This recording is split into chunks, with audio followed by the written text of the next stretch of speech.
Good morning మిత్రులారా! మరొక కొత్త అంశంతో మీ ముందుకు. అదేంటంటే ఈరోజు 6వ తరగతి నుండి 10వ తరగతి వరకు ఉన్నటువంటి సోషల్ టెక్స్ట్ పుస్తకాలను వితిన్ 45 డేస్‌లో పూర్తి చేయడం ఎలా? సింపుల్ చూడండి ఒకసారి. 6వ తరగతి నుండి 10వ తరగతి వరకు మొదలుపెడితే మొత్తం కూడా 110 లెసన్స్ ఉన్నాయి.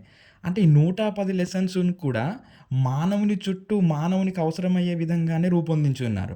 సో, అదేంటి అనంటే మానవుడు తనను తాను పరిపాలించుకోవాలంటే రాజ్యాంగం కావాలి. సో, బతకాలి, తినాలి అనంటే వ్యవసాయం చేయాలి. తన చుట్టూ వాతావరణం ఉంది. తన చుట్టూ నదులున్నాయి.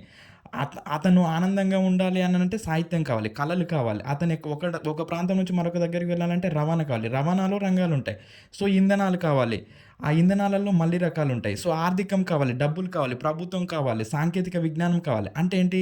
ఈ 110 లెసన్స్ అంతా కూడా ఈ అంశాల చుట్టూ మాత్రమే నిర్మితమై ఉంది. అంటే మనం రాజ్యాంగం గురించి 6థ్ క్లాస్ నుంచి 10థ్ క్లాస్ వరకు వెళ్తే ఒక 10 లెసన్‌లు ఇక్కడే అయిపోతాయి నీకు. అంటే 110లో 10 అయిపోయినాయి. వ్యవసాయం గురించి తీసుకుంటే ఈ 110లో ఒక 18 లెసన్‌లున్నాయి. అంటే నీకేంటి ఇక్కడ మొత్తం కూడా నీకు బర్డెన్ తగ్గిపోతూనే ఉంటుంది. అంటే సిలబస్‌ని ఇలా గనక మనము డివైడ్ చేసుకొని చదువుకోగలిగితే ఈ టెక్స్ట్ బుక్‌లను పూర్తి చేయడం పెద్ద విషయం కాదు.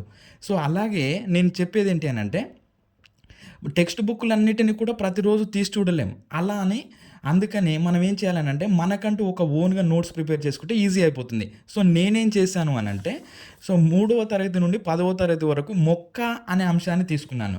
మూడవ తరగతిలో మొక్క అనే అంశం గురించి వెతికితే నాకు ఇవి ఇంపార్టెంట్ పాయింట్స్ దొరికాయి.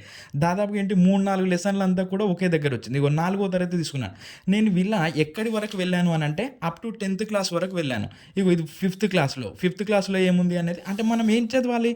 మనకు అందులో ఉన్నటువంటి ఇంపార్టెంట్ సమాచారం చదివితే సరిపోతుంది. సో, కాబట్టి అన్ని పుస్తకాలను ఒకేసారి మనం చదవలేం. ఇలా మనము అక్కడ ఉన్నటువంటి 110 లెసన్‌లలో ఉన్నటువంటి సమాచారాన్నంతా కూడా ఒక 25-30 పేపర్‌లలోకి తీసుకురాగలిగితే ఇంకా మనము ఏ బిట్ వచ్చినా కూడా 100% చేసి రావచ్చు. సో, మిత్రులారా, మీకందరికీ చేసే రిక్వెస్ట్ ఒకటే. మన ఛానల్‌ని సబ్స్క్రైబ్ చేయండి, లైక్ చేయండి, షేర్ చేయండి.